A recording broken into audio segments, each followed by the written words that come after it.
Margaret Thompson clutched her purse tighter as she stepped off the Greyhound bus at Parris Island, South Carolina. The humid air hit her face like a warm blanket, carrying with it the scent of salt water and something she couldn't quite identify.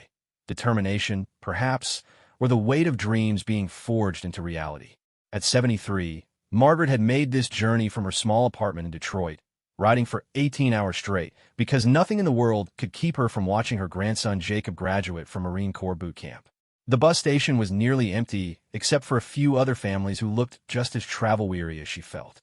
Margaret smoothed down her best blue dress, the one she'd worn to church every Sunday for the past 5 years, and checked her reflection in the grimy window. Her silver hair was still neatly pinned back despite the long journey, and her brown eyes sparkled with anticipation. She had saved for 8 months to afford this trip, working extra shifts at the diner where she waited tables, putting aside every spare dollar until she had enough for the bus ticket and a modest hotel room. Jacob had been writing to her every week during his 12 weeks of training, his letters growing more mature and confident with each passing month. She had watched him struggle through high school, seen him drift without direction after graduation, and worried endlessly about his future.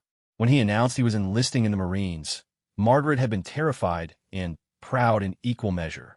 Her late husband Robert had served in Vietnam, and she knew both the honor and the cost that came with military service. The taxi driver who picked her up from the bus station was a retired Marine himself, and when he learned why she was visiting, his entire demeanor changed. He refused to accept payment for the ride to her hotel, insisting that any grandmother traveling across the country to see her grandson graduate deserved the courtesy. As they drove through the gates of Parris Island, Margaret felt her heart swell with pride. The perfectly manicured grounds, the crisp buildings, and the sense of order and purpose that permeated everything made her understand why Jacob had spoken so reverently about this place in his letters. Her hotel room was small, but clean, with a view of the parking lot and a slice of the training ground beyond. Margaret unpacked her few belongings carefully, hanging up the dress she planned to wear to tomorrow's graduation ceremony. It was navy blue with small white flowers, and she had splurged on a new pair of comfortable shoes to go with it. She wanted to look her best for Jacob's big day. That evening, she called her neighbor Mrs. Patterson to let her know she had arrived safely. Mrs. Patterson had been watching Margaret's small apartment and watering her plants while she was away. They talked about the weather in Detroit, about Mrs. Patterson's arthritis, and about how proud Margaret was of Jacob. After hanging up, Margaret sat on the edge of the hotel bed and pulled out the shoebox she had brought with her. Inside the box were all of Jacob's letters from boot camp, carefully preserved and organized by date. She had read each one dozens of times, but tonight she wanted to read them again, to trace his journey from the uncertain boy who had left Detroit to the Marine he was about to become. The first letter was shaky and homesick, filled with complaints about the drill instructors and the impossible physical demands. But as the weeks progressed, the tone changed. Jacob began writing about teamwork, about pushing through barriers he never thought he could overcome, about finding strength he didn't know he possessed. In one letter, he had written about a particularly difficult week when he had nearly given up. He described lying in his bunk, exhausted and defeated, when he remembered something his grandmother had told him years ago. Margaret smiled as she read his words. "You always said that our family doesn't quit, Grandma. You said Great-Grandpa never quit when he came to America with nothing, and Grandpa never quit in Vietnam, and you never quit when Grandpa died, and you had to raise Dad by yourself. I thought about that, and I knew I couldn't quit either." Margaret wiped away a tear as she remembered that conversation. It had been shortly after Jacob's grandfather's funeral, when the boy was only 12 years old and struggling to understand why his hero was gone. She had told him about the family's history of perseverance, about the strength that ran through their bloodline, hoping to comfort him in his grief. She had never imagined those words would carry him through the crucible of Marine Corps training. The next morning dawned clear and bright, perfect weather for a graduation ceremony. Margaret woke before her alarm, too excited to sleep any longer. She showered and dressed with extra care, pinning a small American flag pin to her lapel and wearing the pearl earrings that had been her mother's. Before leaving the hotel, she stopped at the mirror one last time and rolled up the sleeve of her dress slightly, revealing the edge of tattoo on her right forearm. She had kept it covered for so long that sometimes she almost forgot it was there, but today felt different. Today felt like a day for remembering. The graduation ceremony was being held on the parade grounds, and families were already gathering in the designated seating area when Margaret arrived. She found a spot in the bleachers with a clear view of where the new Marines would be standing and settled in a wait. Around her, other families chatted nervously, sharing stories about their recruits and expressing their pride and anxiety in equal measure. A young mother sitting next to Margaret struck up a conversation, explaining that her son had struggled with discipline problems before enlisting. "The Marines saved him," she said, her voice thick with emotion. "I don't know what would have happened to him if he hadn't found this place." Margaret nodded in understanding, thinking about her own grandson's journey and the way this experience had transformed him. As the morning progressed, the excitement in the crowd became palpable. Families pointed out landmarks on the base, shared photos of their recruits from before boot camp, and speculated about how different they would look in their dress blues. Margaret found herself caught up in the collective anticipation, feeling as though she was part of something much larger than herself, a community of families whose lives had been touched by the Marine Corps tradition. When the announcement came that the ceremony would begin shortly, a hush fell over the crowd. Margaret felt her heart racing as she scanned the formation of Marines beginning to take their positions on the parade grounds. From this distance, they all looked remarkably similar in their crisp uniforms and precise movements, but she knew she would recognize Jacob the moment she saw him. A grandmother always knows. The Marine Corps band began to play, and the sound of martial music filled the air as the newly graduated Marines marched onto the field in perfect formation. Their movements were synchronized and powerful, a testament to the months of rigorous training they had endured. Margaret felt a surge of pride watching these young men and women who had volunteered to serve their country, knowing that her Jacob was among them. As the formation came into clearer view, Margaret began searching the ranks for her grandson's familiar face. The weeks of training had changed them all. Their posture was straighter, their expressions more serious and confident, their bearing unmistakably military.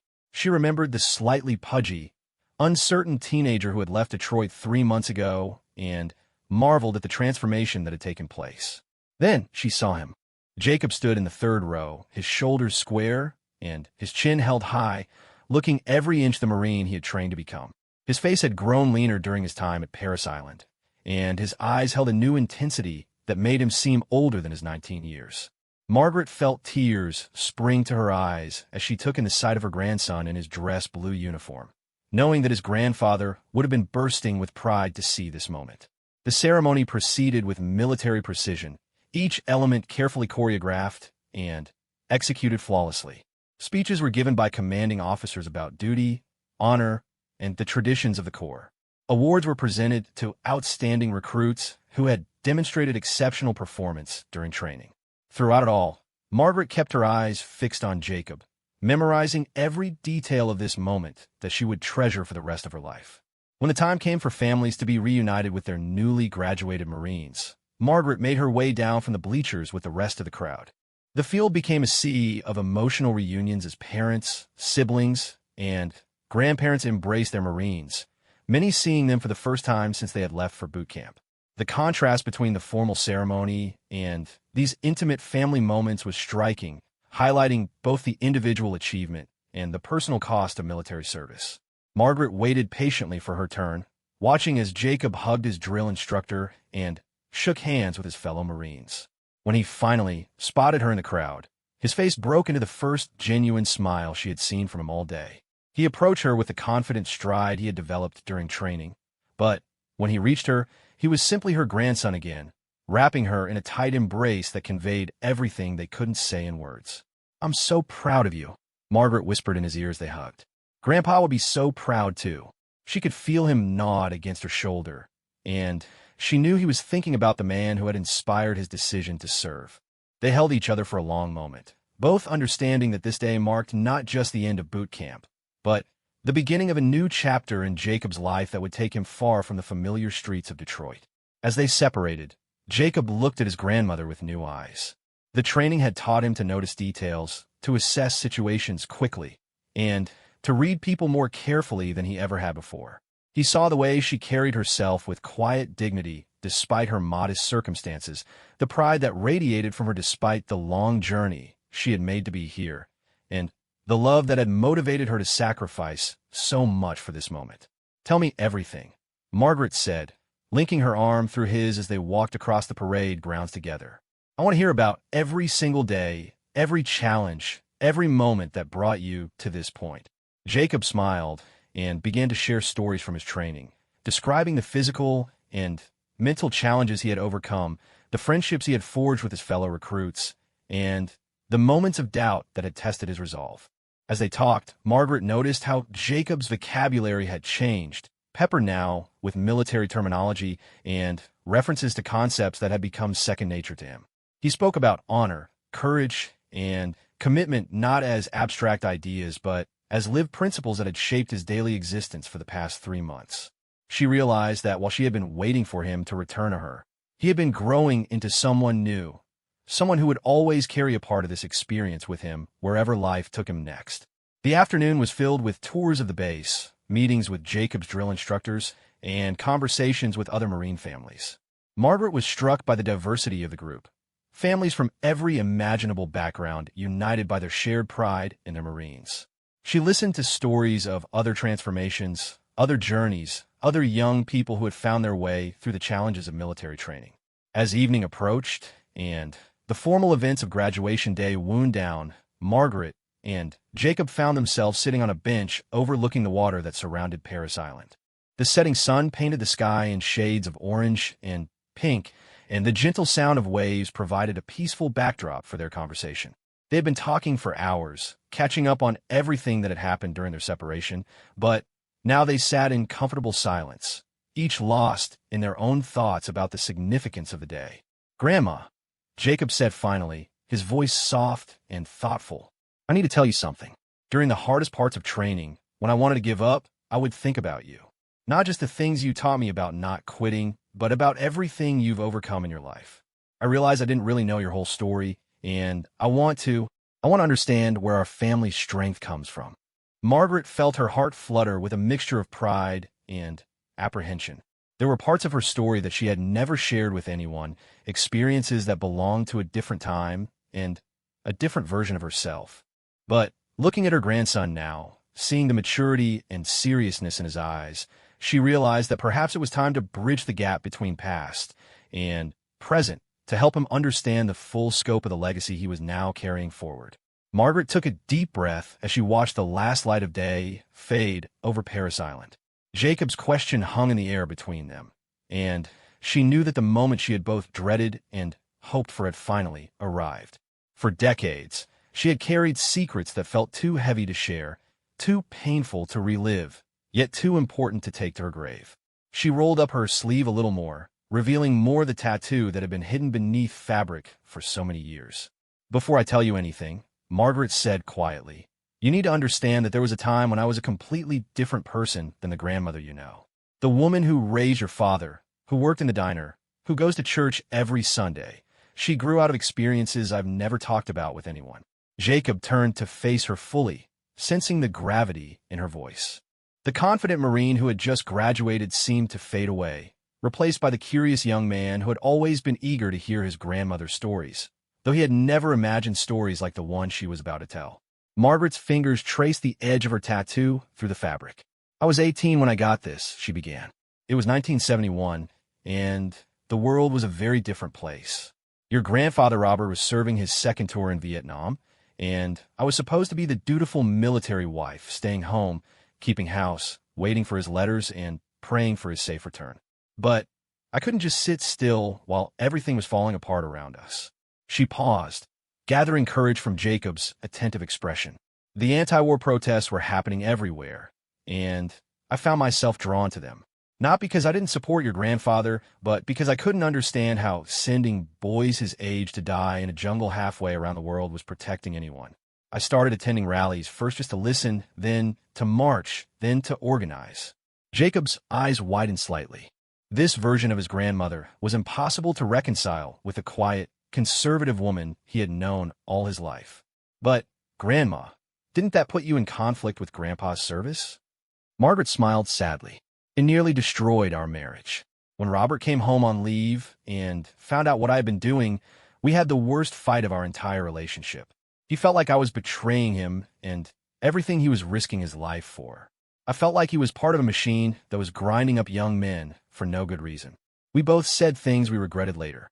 She stood up from the bench and walked to the water's edge, Jacob following closely behind. The tattoo happened during the summer of 1971 at a protest in Washington, D.C. We had been marching for hours in the heat, and the police were getting more aggressive. They had already arrested dozens of people, and the crowd was getting angry and scared. I was with a group of other military wives who were demanding an end to the war, and we decided to do something that would get permanent attention. Margaret pulled her sleeve up further, revealing the full tattoo for the first time. It was faded now with age, but still clearly visible, a dove carrying an olive branch, with the words "Bring them home" written in elegant script beneath it. The artwork was simple, but beautifully executed, and Jacob could see that it had been done by someone with real skill. There was a tattoo artist named Eddie who traveled with some of the protest groups, Margaret continued. He was a Vietnam veteran himself, and he had been wounded badly enough to be sent home permanently. He offered to tattoo any military family member for free if they wanted to make a statement about the war. 12 of us got tattoos that day, all of us wives or mothers or sisters of soldiers. Jacob reached out tentatively and touched the edge of the tattoo. Did Grandpa ever see it? When he came home for good, yes. I had been hiding it under long sleeve for months, but eventually the truth had to come out. He was furious at first, then hurt, then confused. We spent weeks talking about everything. His experiences in Vietnam, my experiences with the protests, what we both wanted for our future together. Margaret's voice grew softer. It took us a long time to understand that we had both been trying to protect the same things, just in different ways. They walked back to the bench and sat down again. The base had grown quiet around them, the excitement of graduation day settling into the peaceful routine of evening. Jacob was processing everything his grandmother had told him, trying to reconcile this new information with his lifelong image of her. After the war ended and your father was born, Margaret continued, I put that part of my life away. I became the person I thought a mother should be, the person I thought your grandfather needed me to be. I covered the tattoo, stopped talking about politics, focused on raising your father and building a stable home. In many ways, it felt like those years of protesting belonged to someone else entirely. But they didn't, Jacob said quietly. They were part of you. Margaret nodded. They were. And as I got older, I began to realize that hiding from that experience meant hiding from something important about myself.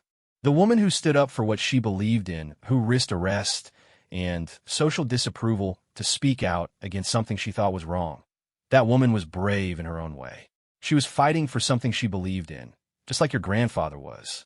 Jacob was quiet for a long time, staring out at the water as he processed this revelation about his grandmother's past.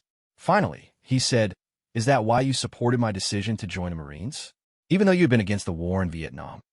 Partly, Margaret admitted, but mostly it was because I could see that you needed something to believe in, something that would challenge you and help you become the man you were meant to be. The Marine Corps isn't about politics, Jacob. It's about service, honor, and commitment to something larger than yourself. Those are values that transcend any particular war or conflict. As they talked, Margaret began sharing more details about that transformative period in her life. She told Jacob about the friends she had made in the protest movement, many of them young women like herself who were struggling to find their place in a rapidly changing world. She described the sense of purpose she had felt when she was part of something bigger than her own small life, the excitement of being involved in events that felt historically significant. There was one march, she said, her eyes taking on a distant look, where we walked from the Washington Monument to the Capitol building. There must have been 500,000 people there, all of us united in demanding an end to the war. I had never felt so powerful, so connected to something important. For a few hours, it felt like we could actually change the world. Jacob listened intently as she described the complexity of emotions she had experienced during that time. The guilt she felt about protesting while her husband was in danger, the anger she felt about policies that seemed to disregard human life, the hope she felt when she saw so many people coming together for peace. He was beginning to understand that his grandmother's story was much more complicated and interesting than he had ever imagined. The hardest part, Margaret continued, was reconciling my love for your grandfather with my opposition to the war he was fighting. I never stopped loving him or being proud of his courage and dedication. But I also couldn't stop believing that the war itself was wrong. It took us years to figure out how to hold both of those truths at the same time. She told Jacob about the letters she and Robert had exchanged during his deployment, how their correspondence had evolved from hurt and anger to a deeper understanding of each other's perspectives. He wrote me about the boys he served with, how young they were, how scared they were, how they were just trying to do their duty and get home alive. I wrote him about the families I met at protests, how their sons had come home broken or hadn't come home at all, how they were desperate for their sacrifice to mean something. Gradually, Margaret explained, they had both come to understand that their different responses to the war were actually rooted in the same fundamental values: love of family, desire for justice, and hope for a better future. Your grandfather was trying to protect those values by serving his country in a way he thought was right. I was trying to protect those same values by speaking out against what I thought was wrong. We were both acting out of love, even when it didn't feel that way. The conversation continued as they walked back toward the hotel where Margaret was staying. Jacob was full of questions about the details of her activist years, wanting to understand not just what she had done, but why she had done it and how it had shaped the person she became. Margaret found herself remembering things she hadn't thought about in decades: the adrenaline rush of civil disobedience, the sense of community among protesters, the way political action had made her feel alive and engaged with the world. "Do you ever regret putting that part of your life away?" Jacob asked as they reached the hotel parking lot. Margaret considered the question carefully. "I regret that I felt I had to choose between being an activist and being a good wife and mother. I wish I had found a way to stay engaged with causes I cared about while also building the family life I wanted. But I don't regret the choices I made. Your father needed stability, and your grandfather needed to know that I was committed to our life together. Sometimes we have to put aside parts of ourselves for the people we love." "But the tattoo," Jacob said. "Why did you keep it if you were putting that life behind you?" Margaret smiled. "Because I wanted to remember who I had been, even if I couldn't be that person anymore. And maybe because I hoped that someday I would find a way to integrate all the different parts of myself: the activist, the wife, the mother, the grandmother. Maybe because I hoped that someday I would have someone to share this story with who would understand." They had reached the entrance to the hotel, but neither of them seemed ready to end the conversation. Jacob was looking at his grandmother with new eyes, seeing not just the gentle woman who had helped raise him, but a complex person with her own history of courage and conviction. Margaret was feeling lighter than she had in years, as though a weight she had been carrying for decades was finally beginning to lift. "Tomorrow," Jacob said, "I want to hear more. I want to know about the other people in the movement, about what happened to them, about how you decided to step back from it. I want to understand the whole story." Margaret nodded, feeling both excited and apprehensive about continuing these revelations. "There's more to tell," she admitted. "Some of it might be hard to hear. Some of it might change how you see me." "Nothing could change how I see you," Jacob said firmly. "You're still the grandmother who taught me right from wrong, who supported me when I needed it most, who traveled 18 hours on a bus to see me graduate. Now I just know that you're also someone who stood up for what she believed in when it mattered. That makes me even more proud to be your grandson." As they said goodnight, and Margaret headed up to her room, she felt a profound sense of relief and connection that she hadn't experienced in years. For so long, she had compartmentalized her life, keeping her past activism separate from her family identity. But Jacob's acceptance and interest in her story was helping her see that perhaps those different aspects of herself didn't have to remain divided forever. That night, Margaret lay in bed thinking about the conversation they had just shared and the ones that were still to come. She thought about the young woman she had been, full of passion and conviction, willing to risk everything for her beliefs. She thought about the choices she had made and the roads not taken, the compromises and sacrifices that had shaped her life. And she thought about Jacob beginning his own journey of service and self-discovery, carrying with him not just the family's tradition of military service, but now also its tradition of standing up for principles, even when doing so was difficult or costly. For the first time in decades, Margaret felt like all the pieces of her identity, past and present, activist and grandmother, rebel and nurturer, were beginning to come together into a coherent whole. And She knew that Jacob's graduation from Marine Corps boot camp would mark not just the beginning of his military career, but also the beginning of a new chapter in their relationship, one built on honesty, understanding, and a shared appreciation for the complexity of human experience. The next morning brought with it a sense of anticipation that Margaret hadn't felt in years. She woke early, as was her habit, but instead of the familiar routine of preparing for another shift at the diner, she found herself getting ready for a day that would continue the most important conversation of her life. Jacob had arranged to spend his liberty time with her before he shipped out to his first duty station, and Margaret knew that their talk the previous evening had only scratched the surface of the story she needed to tell. They met for breakfast at a small cafe near the base, where the walls were lined with photographs of Marines from different eras. Margaret found herself studying the faces in those pictures, wondering about their stories, their sacrifices, their families who had waited and worried and celebrated their achievements.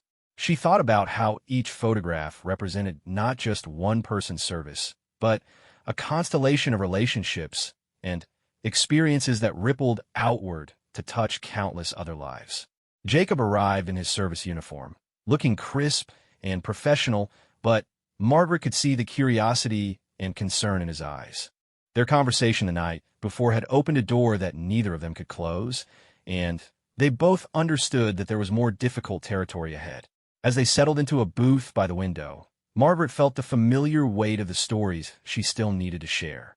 "Tell me about Eddie," Jacob said without preamble, referring to the tattoo artist Margaret had mentioned. "What was his story?" Margaret stirred her coffee thoughtfully, gathering her memories. "Eddie Rodriguez was 22 when I met him, but he looked 40. He had been a medic in Vietnam, and he had seen things that changed him permanently.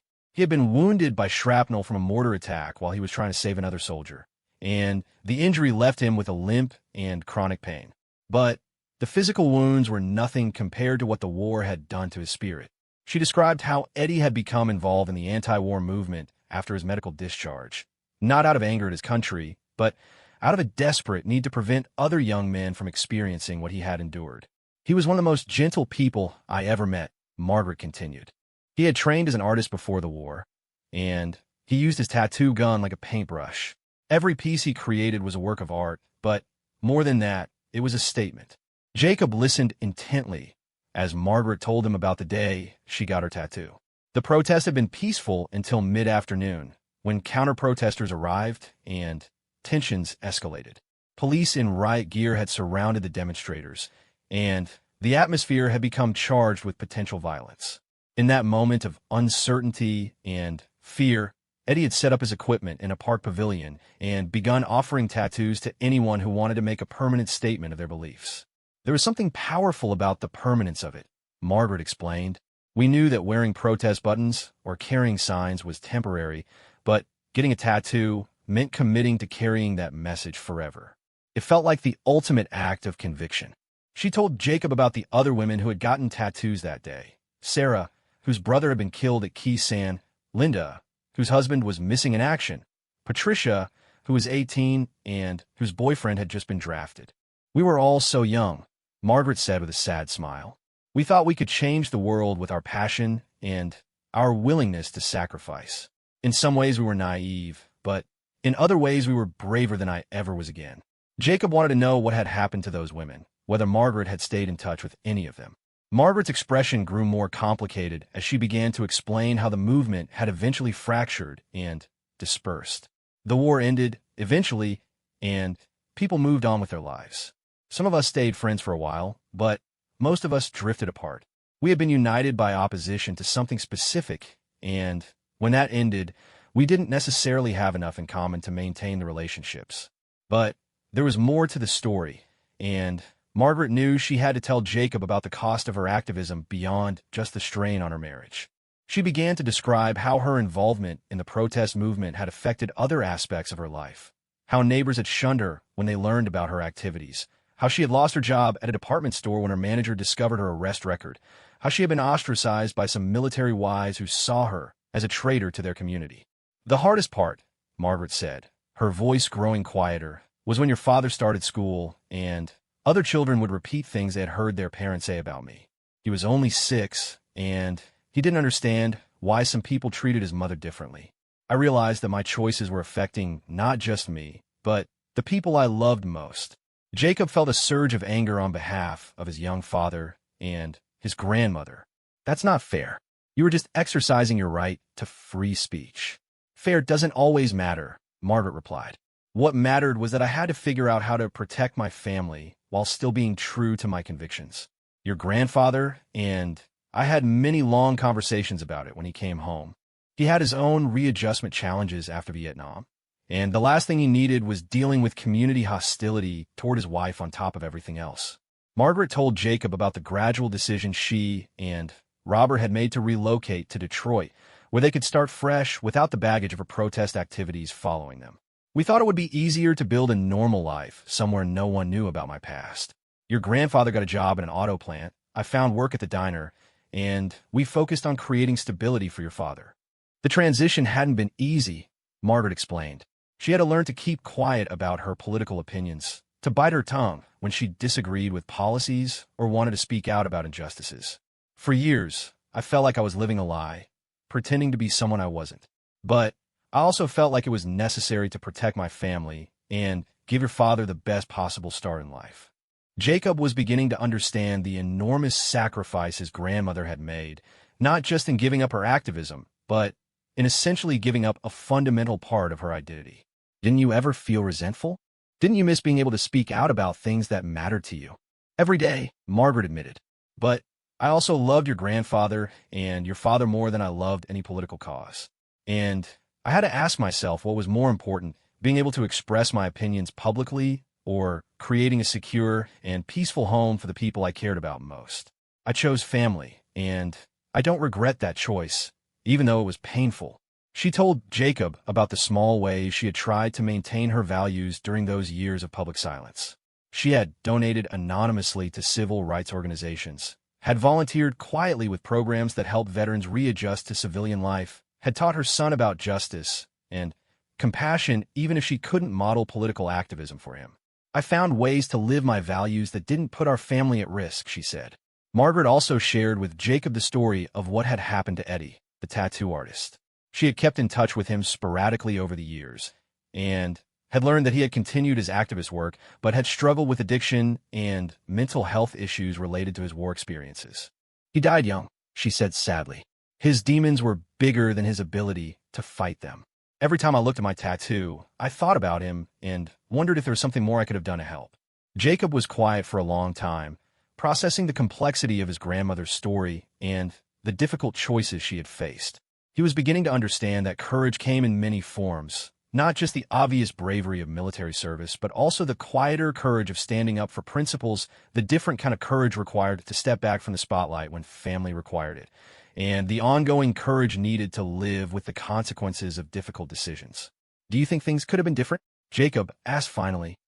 If society had been more accepting of dissent, if military families hadn't been expected to be uniformly supportive of any war, if women had been able to have independent political opinions without it reflecting on their husbands?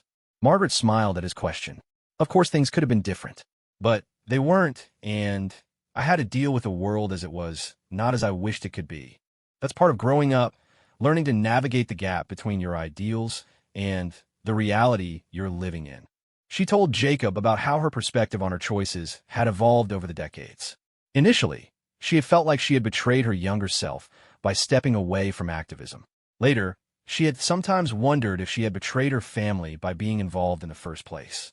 But as she aged, she had come to see her experience as part of a larger story about the complexity of human loyalties and the difficulty of balancing competing values. The older I get, Margaret said, the more I realize that life is not about making perfect choices. It's about making the best choices you can with the information and options available to you at the time, and then finding a way to live with the consequences. I'm proud of the young woman who stood up for her beliefs, and I'm also proud of the woman who chose to prioritize her family's stability. Jacob reached across the table and took his grandmother's hand. I'm proud of both of those women too, he said. And I'm beginning to understand why the Marine Corps values both individual courage and unit cohesion. Sometimes you have to be willing to fight for what you believe in, and sometimes you have to be willing to subordinate your individual desires for the good of the group. Margaret squeezed his hand, feeling a deep sense of connection and understanding that she hadn't expected when she began sharing her story. "That's exactly right," she said. "And the wisdom is in knowing when each response is called for." As they left the cafe and walked through the streets near the base, Margaret felt a lightness she hadn't experienced in years.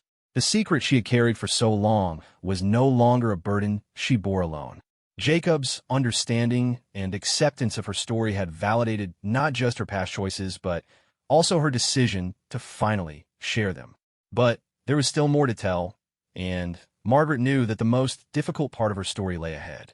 The conversation that had begun with her tattoo would eventually lead to revelations about challenges that had tested her family in ways that had nothing to do with politics or protests, but everything to do with the ongoing complexity of human relationships and the unexpected ways that past choices could resurface to shape future possibilities. As they walked, Margaret felt both grateful for the conversation they had shared and apprehensive about the deeper truths she still needed to reveal. The foundation of trust and understanding they were building would need to be strong enough to support revelations that would test Jacob's understanding of his family's history in ways that neither of them could yet imagine. The afternoon sun was beginning to cast long shadows across Paris Island as Margaret and Jacob found themselves back at the water's edge where their conversation had begun the night before. They had spent the morning walking through the base, visiting the museum, and continuing their discussion about Margaret's activist past.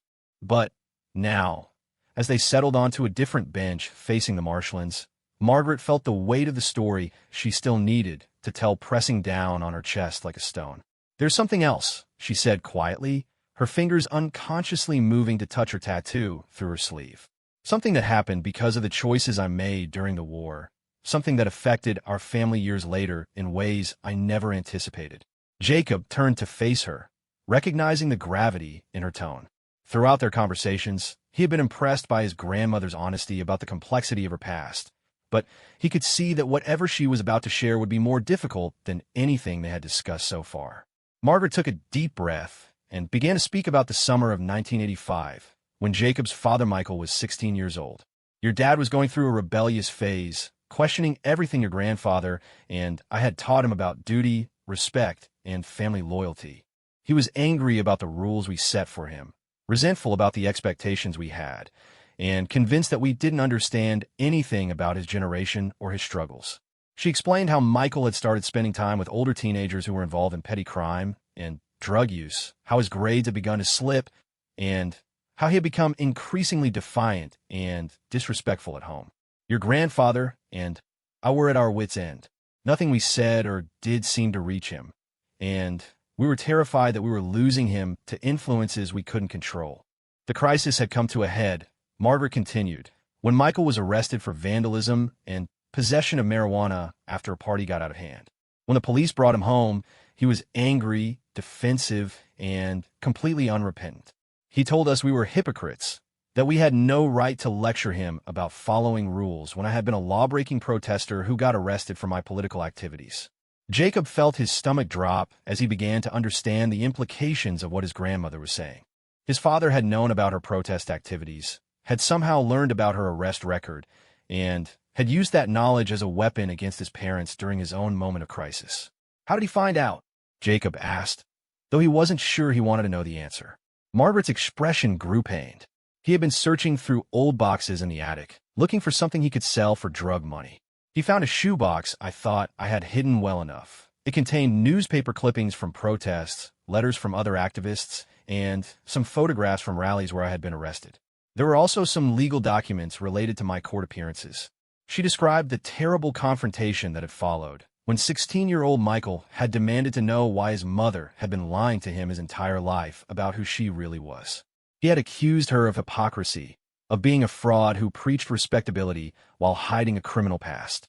He said he couldn't trust anything we had ever taught him because it was all based on lies, Margaret said, her voice thick with remembered pain.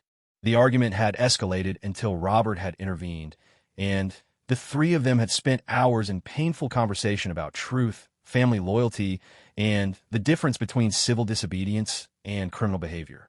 "Your grandfather tried to explain the difference between protesting unjust laws and breaking laws for personal gain," but your father was too angry and hurt to hear the distinction. He felt betrayed by the fact that we had kept this secret from him. Margaret told Jacob about the weeks that followed, when the family had been fractured by distrust and misunderstanding. Michael had threatened to run away, had accused his parents of being liars and hypocrites, and had used Margaret's past as justification for his own poor choices. He would throw my arrest record in my face whenever we tried to discipline him. Every time we set a boundary or imposed a consequence, he would say we had no moral authority because of my criminal past. The situation had forced Margaret and Robert to confront some difficult questions about their decision to hide her activist history from their son.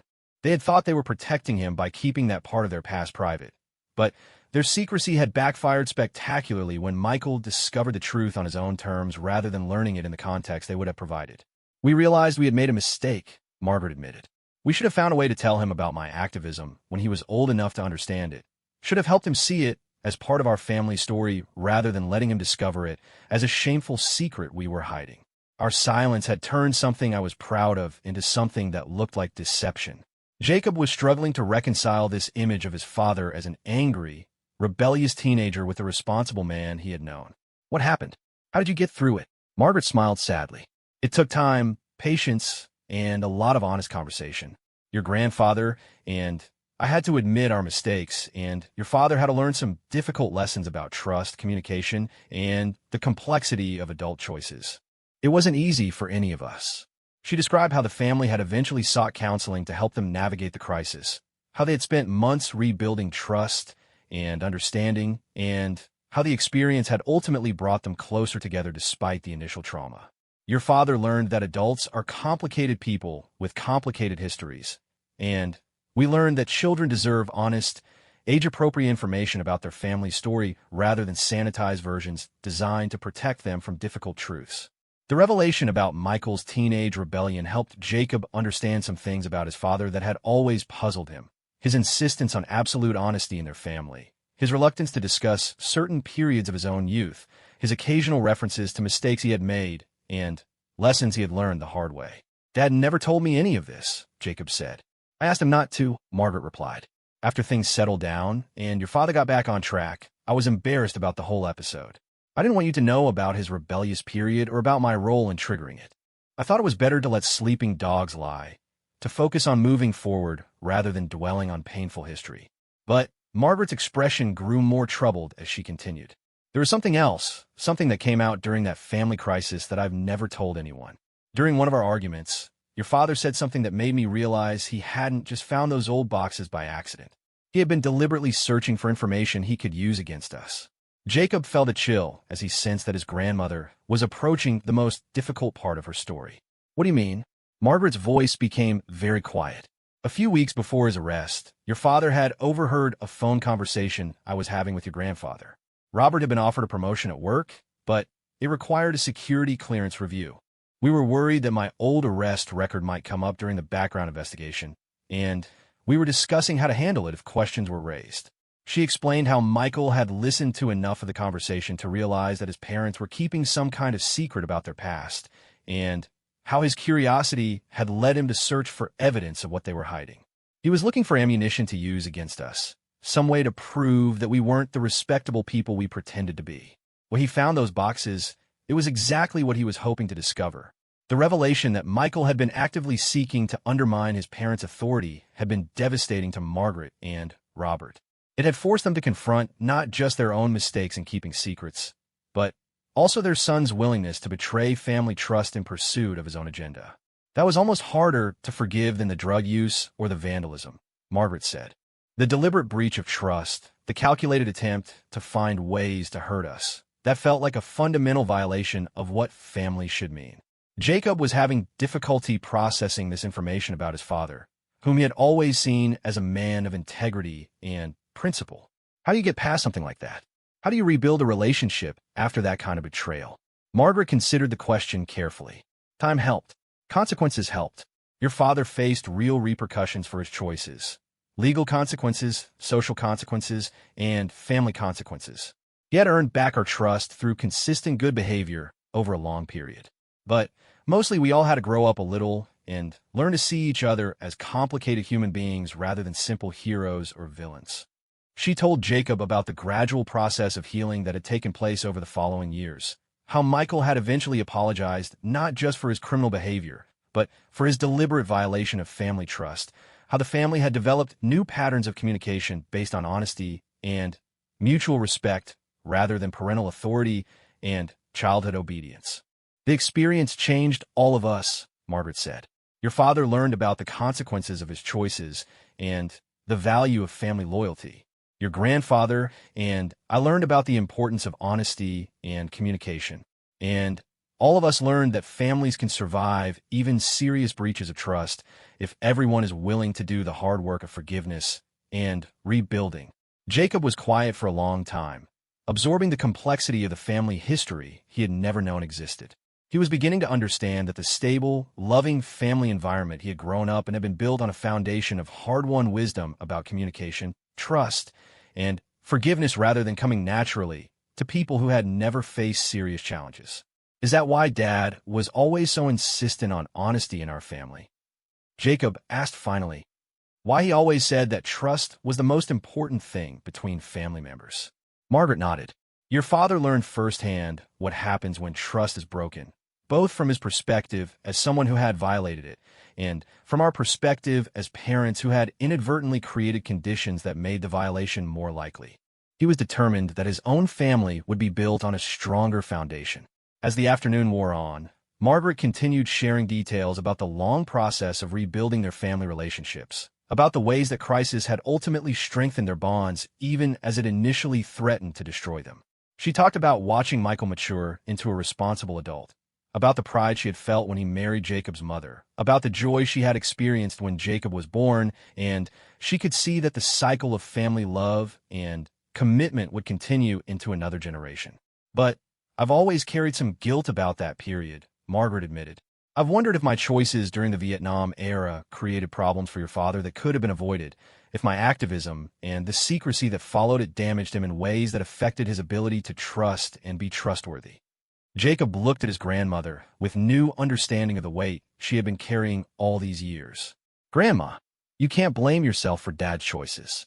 He's told me many times that the mistakes he made as a teenager taught him important lessons about responsibility and consequences. Maybe he needed to go through that difficult period to become the man he is today. Margaret felt tears spring to her eyes as she heard the wisdom in her grandson's words. At 19, having just completed one of the most challenging experiences of his young life, Jacob was demonstrating a maturity and perspective that filled her with pride and gratitude. The story she had been so afraid to tell, the family secrets she had guarded for so long, were being received with understanding and compassion by the young man she loved most in the world.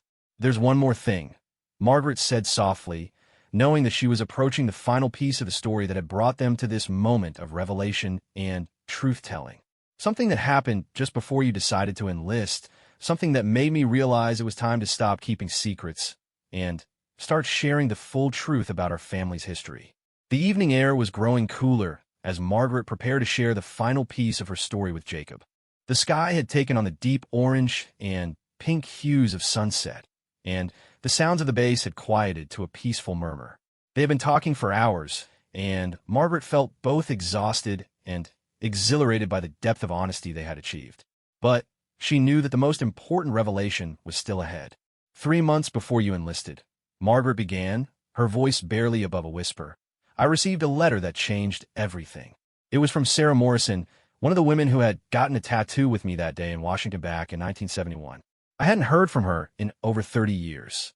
Jacob leaned forward, sensing the significance of this moment. Throughout their conversations, his grandmother had mentioned several of the women from her protest days, but something in her tone suggested that this contact had been different from casual reconnection. Margaret pulled a worn envelope from her purse, handling it with a careful reverence reserved for precious documents.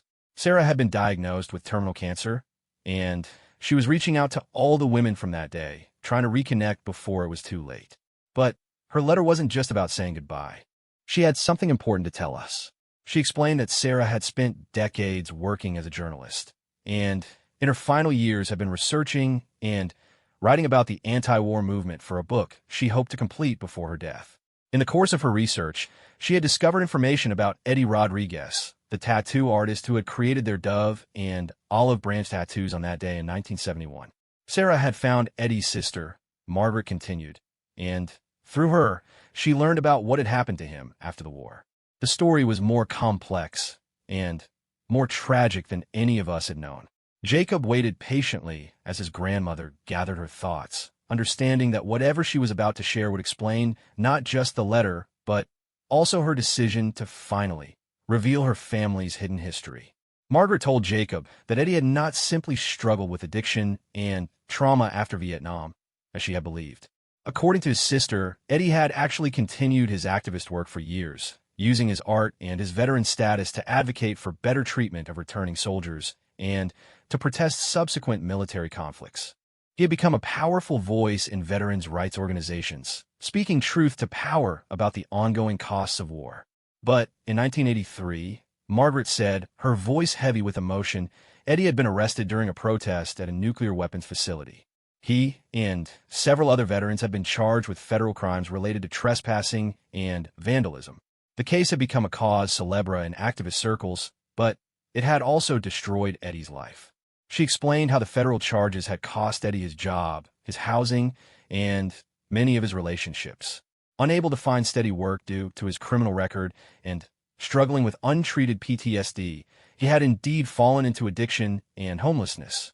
But the tragedy was not just personal. Eddie had died not from an overdose or illness, but from exposure during a particularly cold winter, alone and forgotten by the society he had tried to serve both as a soldier and as a peace activist. Sarah's letter included newspaper clippings about Eddie's death. Margaret continued, her hands trembling slightly as she held the envelope. But there was something else, something that made her reach out to all of us who had known him. Jacob felt his heart racing as he sensed they were approaching the climax of his grandmother's story, the revelation that had prompted her to finally share these long-held secrets. Margaret opened the envelope and pulled out a small newspaper clipping, yellowed with age. Eddie's sister had kept everything related to his activism and his legal troubles. When he died, she found a journal he had been keeping, and in it were detailed accounts of everyone he had met during his years in the movement. There were stories about the women he had tattooed that day in 1971, including very specific memories about each of our conversations with him. She handed the clipping to Jacob, and he read the brief article about Eddie Rodriguez's death, noting the date, February 1984, and the stark description of a homeless veteran found frozen in an alley in Chicago. But what struck him most was a quote from Eddie's sister at the end of the article. My brother never stopped believing that the people he met during the peace movement had been family to him. He talked about them until the end, especially the women who had been brave enough to get tattoos that day. He said they had given him hope that his sacrifice in Vietnam had meant something. Jacob looked up at his grandmother, beginning to understand the impact this revelation had had on her. He remembered you. He remembered all of you. Margaret nodded, tears flowing freely now. According to his journal entries that Sarah shared, Eddie had thought about us constantly over the years. He had wondered what had happened to us, whether we had continued our activism, whether we had found ways to stay true to the principles that had motivated us to get those tattoos. In his mind, we were symbols of hope and courage, examples of people who had been willing to make permanent statements of their convictions. The terrible irony was not lost on either of them. While Eddie had continued to sacrifice everything for his principles, ultimately dying alone, and forgotten Margaret and the other women had moved on to conventional lives, hiding their tattoos and their past activism from families and communities that might not have understood or accepted those choices. Sarah's letter made me realize that I had betrayed something important. Margaret continued, not my family. I still believe I made the right choices to protect you and your father and grandfather, but I betrayed the memory of Eddie and what he represented. I had let fear and social pressure turn something I was proud of into something I was ashamed of.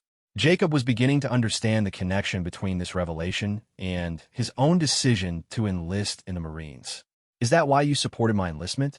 Because you realized that running away from difficult choices isn't the answer. Margaret smiled through her tears. Partly, but mostly because I could see that you were struggling with the same questions Eddie had struggled with, the same questions I had struggled with: how to live a life of meaning, how to serve something larger than yourself, how to find a way to make your principles matter in the real world. She told Jacob about the weeks following Sarah's letter, when she had found herself thinking constantly about Eddie, about the choices she had made, and about the example she wanted to set for her grandson. I realized that I had been so focused on protecting my family from the consequences of my past that I had forgotten to share with them the values that had motivated my past. I had hidden my courage instead of teaching you about it. Margaret explained how she had watched Jacob drifting through his senior year of high school, uncertain about his future, lacking direction and purpose. You reminded me of myself at 18, full of passion and energy, but not sure how to channel it constructively. When you started talking about enlisting, I saw an opportunity for you to find the kind of meaningful service that I had found in activism and that your grandfather had found in the military.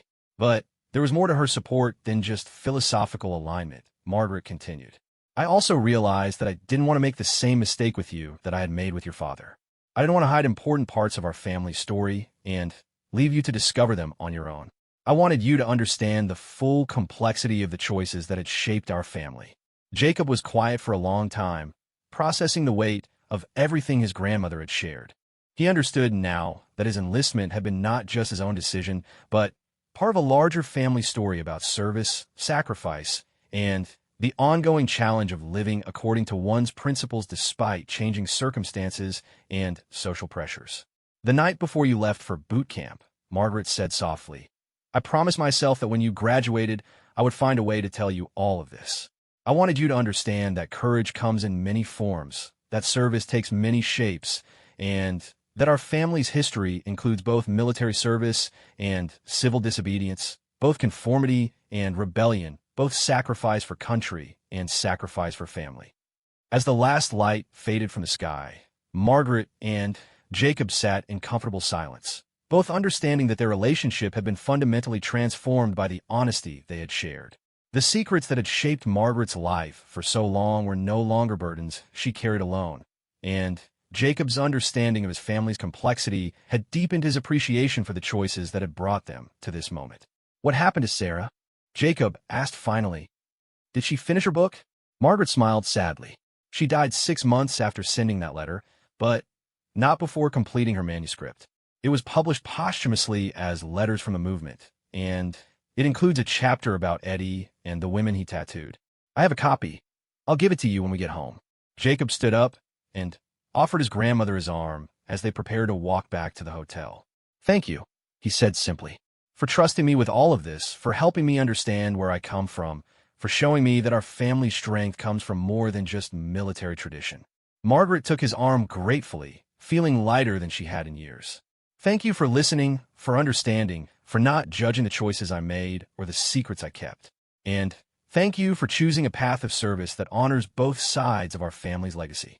As they walked slowly through the evening air, Margaret found herself thinking about the Marine Corps motto that Jacob had learned during his training, Semper Fidelis, always faithful. She realized that faithfulness, like courage, came in many forms. Faithfulness to country, faithfulness to family, faithfulness to principles, and faithfulness to the memory of those who had sacrificed for their beliefs. There's something I want you to promise me, Margaret said as they reached the hotel entrance. Whatever your path in the Marines brings, whatever challenges you face, whatever choices you have to make, promise me that you'll remember that our family strength comes from our willingness to stand up for what we believe in, even when it's difficult, even when it costs us something important. Jacob stopped and turned to face his grandmother fully. I promise, he said solemnly, and I promise that I'll never be ashamed of any part of our family story. The activism, the military service, the mistakes, the sacrifices, all of it made me who I am. Margaret reached up and touched her grandson's face gently, seeing in his mature expression the culmination of all the hopes and dreams she had carried for him since the day he was born. Tomorrow he would leave Paris Island and begin the next chapter of his military service, carrying with him not just the training he had received, but also the full knowledge of his family's complex legacy. Your grandfather would be so proud, she whispered, not just of the Marine you've become, but of the man you've grown into, someone who can hear difficult truths with compassion, who can understand the complexity of human choices, who can carry forward the best of what came before while making his own path. As they said good night, and Margaret headed up to her room for the last time, she felt a profound sense of completion. The story she had carried alone for so many years was now shared, preserved in the heart and memory of the young man who represented the future of their family's legacy of service.